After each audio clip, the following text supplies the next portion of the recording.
মসজিদের ভিতরে কয়টা জিনিস থাকে? দুইটা। একটার নাম কি বললাম? মিম্বর। আর একটার নাম মেহরাব। বলেন, একটার নাম মিম্বর আর একটার নাম কি? মেহরাব।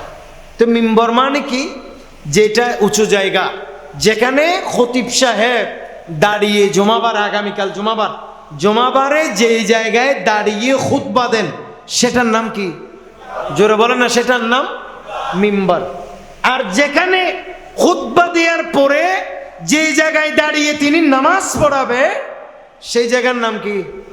মেহরাব। বলে না, সেই জায়গার নাম। তো মেহরাব মানে কি?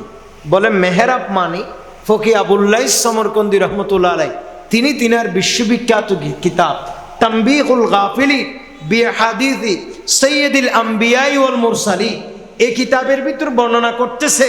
বলে মেহরাব মানে যুদ্ধের জায়গা। বলে এখানে তো কেউ যুদ্ধ করে না।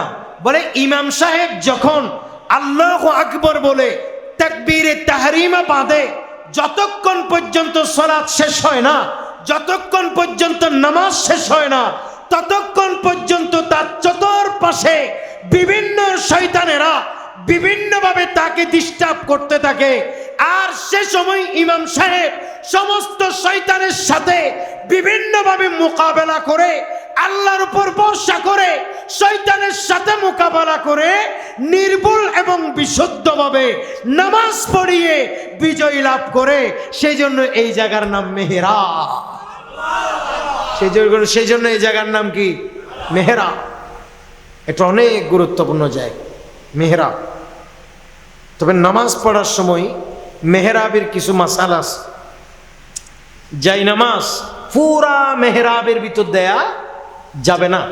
বলে না, যাই নামাজ পুরা মেহরাবের ভেতরে দেয়া যাবে না। অন্তত কিছু সামান্য হলেও মেহরাবের বাহিরে, অর্থাৎ মসজিদের সাথে এটা কানেকশন থাকতে হবে, লাগিয়ে থাকতে হবে।